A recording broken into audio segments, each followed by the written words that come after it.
البدع والأهواء، أهل البدع العقائدية وأهل البدع السياسية. نقول بيننا وبينكم السلف، بيننا وبينكم الكتب، كان فيقول البدع بيننا وبينكم. Begitu kata Syekhul Islam menukilkan ijma' daripada ulama terdahulu masalah sekian-sekian. Kemudian kalau ada yang bertanya apa bukti ijma', apa kata? Buktinya adalah apa? Di dalam buku-buku, silahkan Anda lihat. Kalau kami, alhamdulillah kami lihat, kami membuktikan. Nah, Anda sekarang buktikan. Kalau kami cuma menukilkan di buku ini, Anda nggak percaya, coba lihat langsung. Coba, biar dia yang kerja, bukan kita yang suruh kerja. Kalau kita sudah kerja memang, alhamdulillah. Cuma sekarang dia yang kerja, jangan cuma apa? Kerja masalah dunia. Dia harus kerja sekarang. Buktikan kalam Syekhul Islam keliru. Kami sudah membuktikan kalam beliau betul. Kitab-kitab Hanafiyah, kitab-kitab Syafi'iyah dan Malikiyah di Damat, alhamdulillah banyak. Senang untuk apa? Merujuk kembali. Rahimahullahu ta'ala. Qala Ibnul Qayyim fin Nuniyah. Ini di dalam Nuniyah yang kedua, muka surat 67. Kitab Al-Kafiyah Asy-Syafiyah itu. Wasyirku fahuwa tawassulu maksudihi fahuwa tawassulun maksuduhu azulfa ila rabbil azimi syani. Dan kesyirikan dia itu adalah tawassul, wazan tafaul, yaitu tolak, mencari hubungan. Tawassul, mencari kedekatan, pakai sin bukan pakai shot. Mencari kedekatan, tujuannya adalah al-zulfa, yaitu apa? Kedekatan kepada Rabb yang maha agung keadaannya, sya'an. Wa qala Syekh Taqiyuddin rahimahullah, ini dalam Majmu'ul Fatawa yang ke-11 muka surat 441. Ba'da kalam, setelah beberapa kalimat beliau mengatakan walladzina takallamu bismi al-badal afraduhu bima'ani. Orang-orang yang berbicara dengan nama al-badal, jamak dari yaitu mufrad dari abdal itu, mereka telah mengasingkan lafadz ini dengan beberapa makna. Yaitu apa? Ini adalah sesuatu yang khusus. Padahal ini sebenarnya adalah istilah biasa, badal, ada taghyir, perubahan. Tapi kalau dia jadi suatu istilah yang khusus, maka ini memang beberapa orang saja yang melakukan itu. Padahal sebenarnya ini bahasa-bahasa biasa saja. Minha annahum kullu ma mata minhum. Ini tertulis kulluma, tapi dohirnya kullama mungkin ya. Kullama mata minhum rajulun ubdila bi akhar. Yaitu setiap kali mati salah seorang dari mereka digantikan oleh yang lain. Wa minha, ada yang mengatakan badal atau abdal adalah apa? Annahum abdalus sayyi'at bi akhlaqihim wa amalihim wa aqaidihimul hasanat. Wa aqaidihim bil hasanat. Yaitu yang namanya abdal adalah orang-orang yang mengganti keburukan-keburukan dengan akhlak mereka, amalan mereka, dan keyakinan mereka dengan yang baik-baik. Kalau ini memang apa? Harusnya akhlak mukminin seperti itu. Setelah melakukan keburukan langsung apa? Membayar kafarah. Kafarahnya dengan menjalankan kebaikan-kebaikan.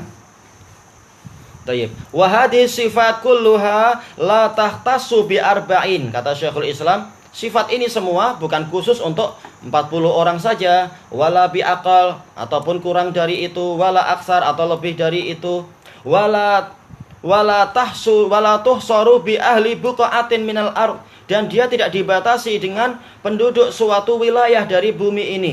Ini umum keadaan mukminin. Ada yang memang apa? Memiliki akhlak-akhlak yang lebih bagus. Tapi bukanlah suatu kekhususan penduduk Damaskus misalkan, atau kekhususan orang di Khum misalkan. Ini tidak seperti itu. Ila anqal, sampai ucapan beliau, fal ghardu min hadhil asma, tujuan dari nama-nama ini taratan tufassaru bima'ani batilah. Terkadang dia ditafsirkan dengan makna-makna yang batilah, yaitu apa? Untuk menjadi perantara Allah, naudzubillah. Akhirnya orang-orang sombong ketika dia dikatakan, oh orang ini adalah badal. Akhirnya apa? Orang itu jadi sombong, merasa jadi wakil Allah di bumi untuk mengatur ini, mengatur itu. Bil kitabi wa sunnati wa ijma'is salaf. Dia itu batilah berdasarkan dalil Al-Quran, As-Sunnah, dan ijma' para salaf. Mislu tafsiri ba'dihim, seperti apa? Tafsir sebagian mereka, bi annal ghaus huwallazi yughisullahu bihi ahlal ard. Bahwasanya yang namanya ghaus itu adalah seseorang yang dengan dia Allah menolong para penduduk bumi. Min rizqihim, dari apa? Masalah rezeki mereka, wa nasrihim, dan yaitu menolong mereka. Karena apa? Akibatnya nanti orang-orang memang bukan lagi doa pada Allah, tapi cari mana ghaus di tahun ini dan seterusnya. Akhirnya apa? Betul-betul menyembah makhluk itu, dikasih persembahan-persembahan yang banyak, kasih hadiah-hadiah yang banyak. Untuk apa engkau kasih hadiah ke saya? Syekh, saya minta untuk dicarikan untuk apa itu diberi anak karena saya sudah 10 tahun nggak punya anak. Syekhnya bilang aku jadi belum punya. Jangan-jangan. Itu kalau syekhnya masih bertakwa, kalau enggak memang jadi sombong seperti masyayikh sufiyah itu. Fa inna hadza nadhiru ma ta'taqituhun nasara fil bab. Karena ini adalah seperti apa yang diyakini oleh orang Nasara tentang bab. Maksudnya bab adalah al-baba itu. Fathernya mereka, Baba Paulus. Wa huwa ma'dumul ain wal asar. Padahal dia itu sebenarnya adalah itu kalau baba yang terbesar. Padahal dia itu adalah zatnya tidak ada, demikian pula jejaknya tidak ada. Wa tashbihun bihalil muntadhar, yaitu menyerupai keadaan Imam Mahdi yang ditunggu.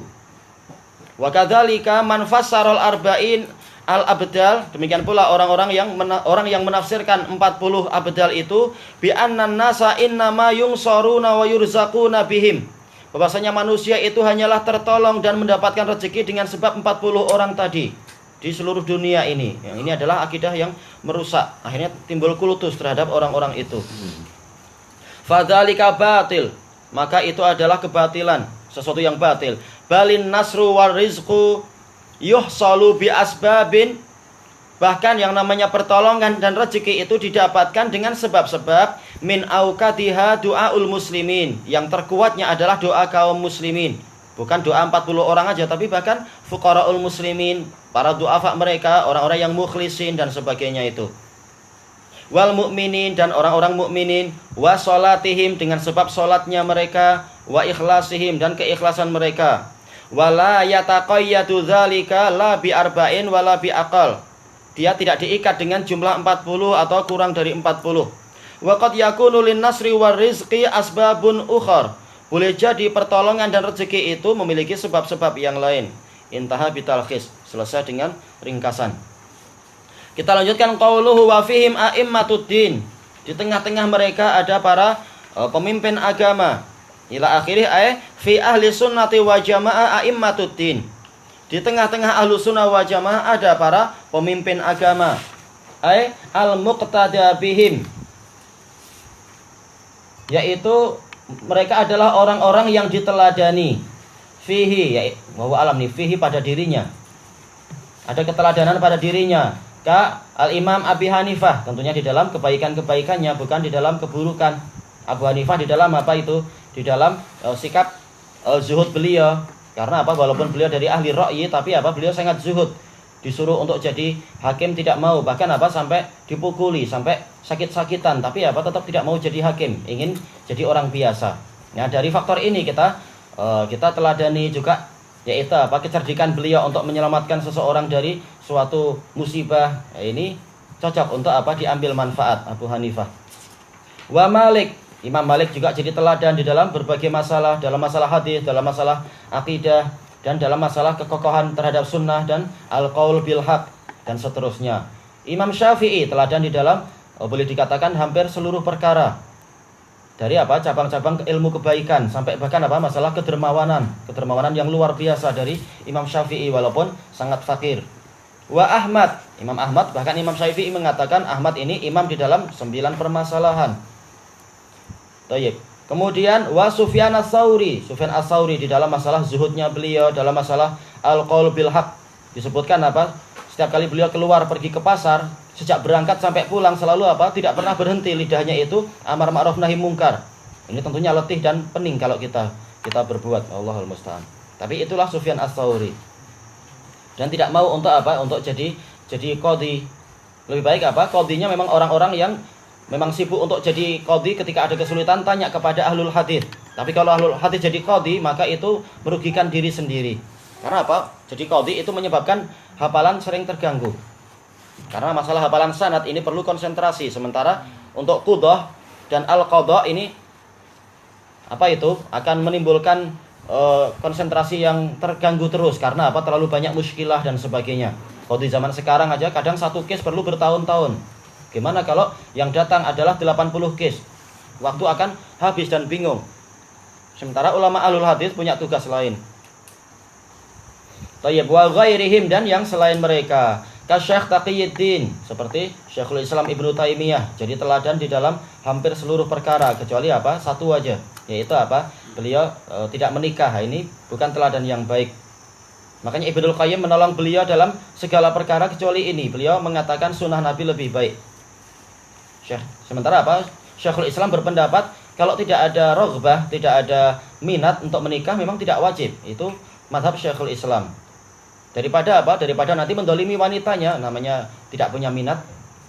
Sudah apa? Konsentrasi ke perjuangan, segala perjuangan, sehingga beliau tidak berminat untuk menikah. Daripada nanti wanitanya malah merasa tidak terlalu diperhatikan, lebih baik menikah dengan yang lain. Kalau Ibnul Qayyim beliau menggabungkan semuanya. Tayyib. Cuma tidak diketahui dalam biografi Ibnul Qayyim yang panjang beliau sempat mengikuti perang menghadapi Tartar dan lain-lain. Itu adalah bidangnya Syekhul Islam ketika itu.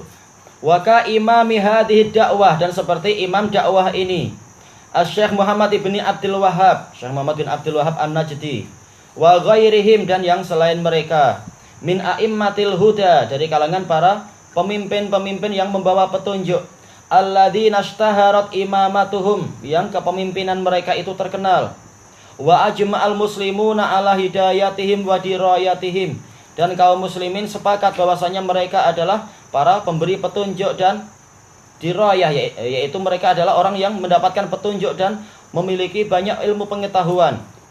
Fala yuqbalu fihim qawlu jarih, tidak diterima terhadap mereka ucapan orang yang mengkritik.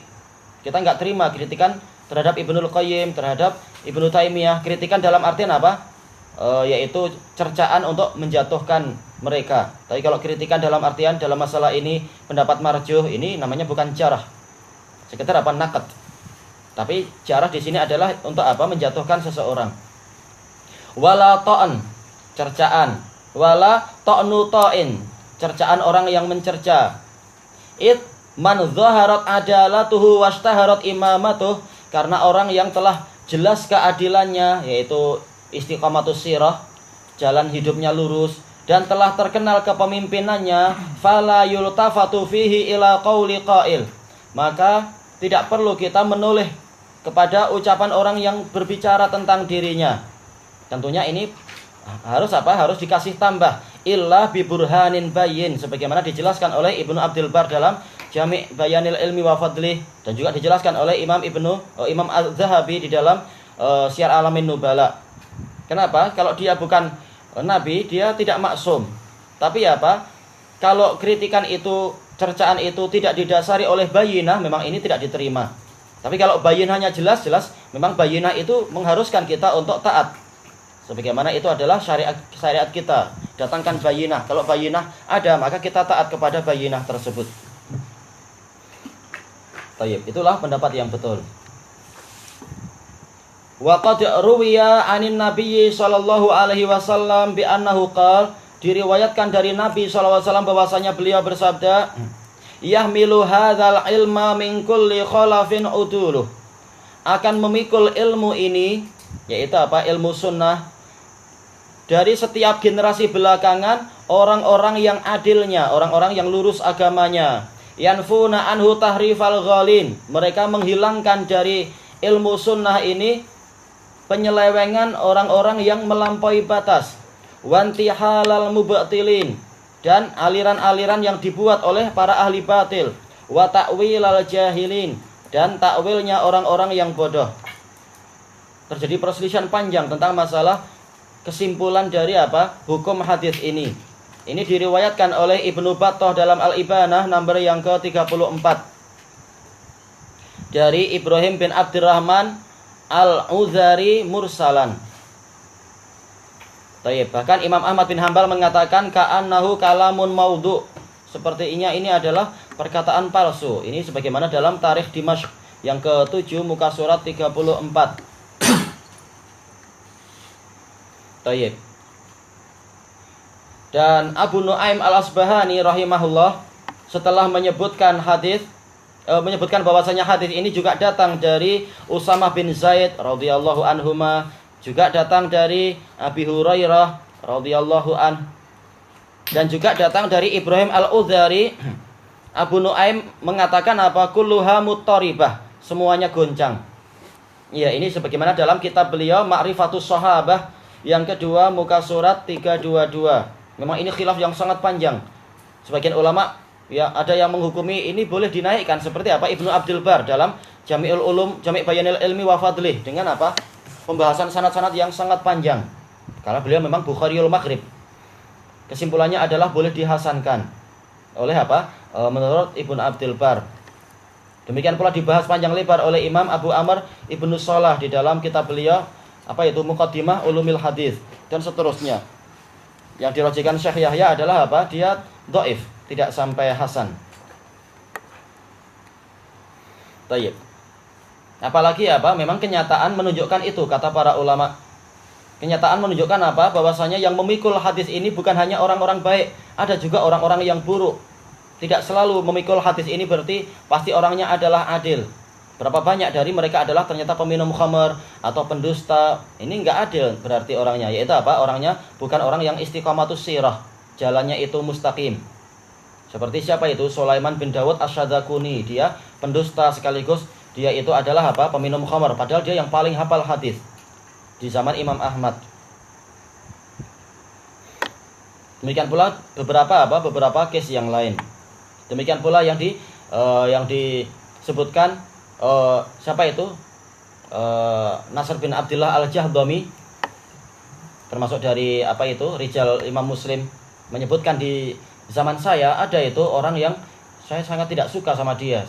Yaitu apa? Setiap kali saya dijemput makan, ada jemputan, selalu orang ini nempel ke saya padahal saya nggak kenal dia sekedar tetangga saja. Dan dia tidak dijemput. Orang-orang menjemput saya karena mereka kenal saya, memang beliau imam besar. Kebetulan memang seperti itu. Setiap kali saya dijemput, saya keluar, tahu-tahu dia sudah menunggu di depan pintu rumahnya, lalu dia ikut dari belakang. Nah, ketika sampai ke rumah yang menjemput, langsung dia menempel dengan saya. Akhirnya orang-orang menyangka ini teman saya. Saya diizinkan masuk, dia pun ikut masuk. Saya makan, dia ikut makan juga. Sampai suatu ketika disebutkan di dalam apa itu Al-Adqiya punya Ibnul Jauzi, ketika dia nempel gitu lagi, maka ya sudah, maka saya sampaikan hadis dengan sanadnya, memang dia imam besar. Cuma sayangnya apa? Beliau mendatangkan hadis yang salah, bukan hadis yang apa itu yang sahih. Ada hadis yang sahih yang melarang seperti itu, tanpa izin nggak boleh, dan juga apa tanpa keridhaan tidak boleh, dan seterusnya. Dan apa itu meminta-minta itu adalah tidak boleh, dalil banyak. Cuma beliau mendatangkan hadis yang memang langsung menghantam. Barang siapa makan dari makanan suatu kaum dalam keadaan mereka tidak ridha, maka dia adalah pencuri. Maka tahu-tahu orang ini mengatakan bahwasanya sanad yang Anda sebutkan ini dhaif. Karena si fulan dia begini, si fulan begini. Betul, jawabannya betul. Memang si fulan adalah dhaif begini, dia adalah yang ini ada rawi yang majhul begini dan seterusnya. Terus dia mengatakan dan amalul muslimin menyelisihi hadis ini. Karena Rasulullah bersabda disebutkan dengan sanadnya, memang dia ahli sanad juga. Yaitu apa? Ta'amul wahid yakfi isnain, ta'amus salasah yakfi arba'ah. Makanan satu orang cukup untuk 2 orang, makanan 3 orang boleh untuk 4 orang, dan seterusnya. Kemudian apa, si Imam Al-Jahdami ini mengatakan, saya terdiam, nggak tahu harus bicara apa. Sudah begitu selesai makan, terus kami keluar, langsung dia pun memisahkan diri, seakan-akan nggak kenal. Selalu memang seperti itu. Nah, ini bukan apa tipe yang baik. Ini yang dikatakan sebagai apa? Tufaili. Selalu apa? Selalu cari makanan orang lain walaupun apa? Tidak diinginkan. Memang nggak punya malu.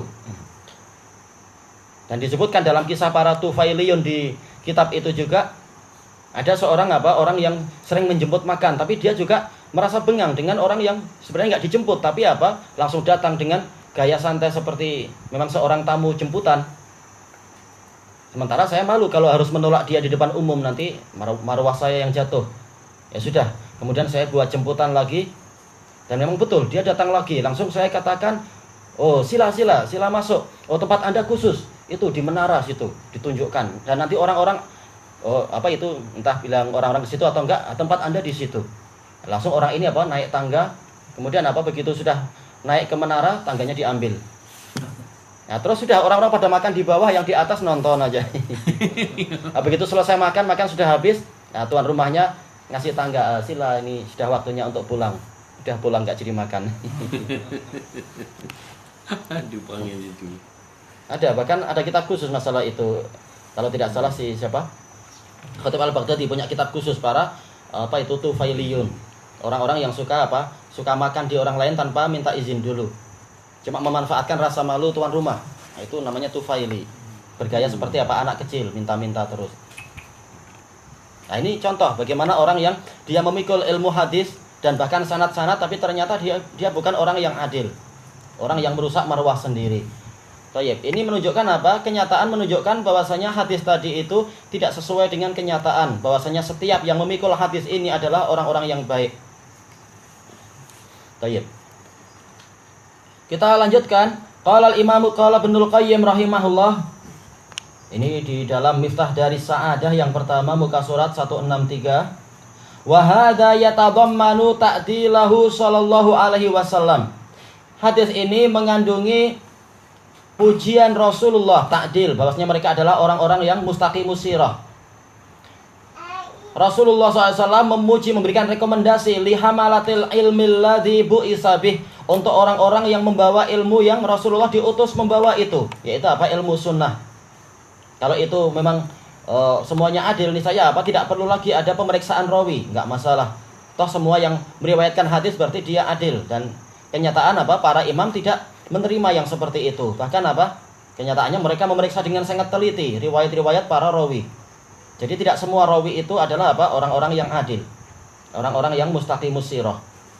Qal falihada ishtahara indal ummah adalatu naqalatih. Oleh karena itulah terkenal di kalangan umat ini kelurusan orang-orang yang menukilkan riwayat, para penukil riwayat. Dan itu pun tidak tepat yang seperti itu. Buktinya terkenal seperti Ibnu Lahyah terkenal kedhaifannya, demikian pula Nuaim bin Hammad dan banyak orang. Bahkan seperti Muhammad bin Ishaq Al-Ansari yang sampai dijuluki sebagai itu imamun fi al-maghazi wasirah. Tapi dia dikatakan oleh Imam Malik dan Imam Ibnu Hisham bahwasanya dia itu adalah dia itu adalah Dajjal. Karena Karena pendusta besar. Tapi yang betul bukan pendusta besar, tapi dia adalah mudallis. Tayyib. Kalau dia tidak terang-terangan mengatakan hadatsana dan sebagainya, maka tidak diterima. Ini menunjukkan bahwasanya tidak selalu orang-orang yang terkenal dalam riwayat itu berarti langsung dia adalah siqah dan sebagainya. Kembali kepada penelitian, bukan semata-mata karena banyaknya riwayat dia. Wallahul musta'an. La yaqbalu syakkan walam tiraa, tidak menerima keraguan ataupun kebimbangan. Wala raib, tidak menerima kebimbangan. Anna man addalahu Rasulullah sallallahu alaihi wasallam la yusma' fihi jarhu jarih. Orang yang telah ditakdil oleh Rasulullah SAW tidak boleh kita mendengar kritikan orang yang mengkritik terhadapnya. Prakteknya tidak seperti itu.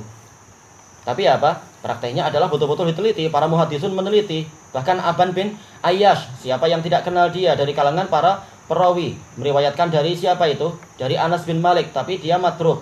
Karena sangat goncang hafalannya. Demikian pula Rishdin bin Sa'ad dan seterusnya. Padahal mereka adalah yang banyak meriwayatkan. Itu menunjukkan tidak semua dari mereka adalah orang-orang yang siqah dan sebagainya. Hanya saja kalau ini secara umum memang orang-orang yang berkecimpung di dalam ilmu hadis, jalan hidupnya relatif lebih lurus daripada orang-orang yang berkecimpung dalam ilmu-ilmu yang lain. Apalagi ilmu usul fikih, banyak orang yang kemudian jadi jadi orang yang pandai untuk mencari celah-celah syariat sehingga boleh dipusing-pusing kemudian jadi halal. Ini adalah orang-orang ahli usul fikih, tapi yang tidak mendapatkan taufik. Kalau Imam Syafi'i ahli usul dan beliau adalah ahli takwa, orang-orang yang bertakwa. Itu dalam masalah ilmu agama, apalagi ilmu dunia, jelas lebih jauh lagi. Dan tentunya ilmu hadis, para pembawa ilmu hadis jelas masih lebih bersih dibandingkan yang lain-lain. Nah, kalau relatif seperti ini betul, tapi kalau dikatakan nggak perlu kita dengar kritikan orang yang mengkritik terhadap masing-masing orang yang membawa hadis. Tentunya praktek para a'imah tidak seperti itu. Tayyib qal falihada la yuqbal qadhu ba'dihim fi ba'd. Oleh karena itulah tidak diterima kritikan sebagian muhaddisin terhadap sebagian yang lain. Ini juga tidak betul. Tapi apa yang betul adalah ikatan yang telah dibuat oleh Imam Ibnu Abdul Bar tadi, illa bi burhanin bayyin, kecuali dengan bukti yang jelas. Demikian pula disebutkan oleh siapa? Imam Az-Zahabi tadi, ketika beliau mengatakan apa itu jarhul aqran, apa itu yutwa wala yurwa, bahwasanya kritikan teman sejawat, rekan-rekan yang satu tingkatan, maka itu cukup kita lipat saja, tidak perlu diriwayatkan. Tapi apa? Illa bi bayyinatin wadihah, kecuali dengan keterangan yang jelas. Nah, itu betul. Dan ini pula yang disebutkan oleh siapa? Imam Muhammad Ibnul Amir As-Sun'ani di dalam kitab beliau Nata'ijul Afkar, Syarah Nukhbatul Fikar. Demikian pula ini yang dipilih oleh Al-Laknawi di dalam kitab beliau apa tajuk kitabnya Al-Laknawi di dalam masalah Al-Jarh wa Ta'dil itu, ana lupa. Intinya adalah itu. Jadi lihat hujahnya, bukan semata-mata yang mengkritik tidak boleh diterima, bukan seperti itu. Atau ini paling hasad. Kalau tidak ada bukti hasad, maka tidak boleh kita tuduh orang tadi hasad. Tapi lihat hujahnya dan seterusnya.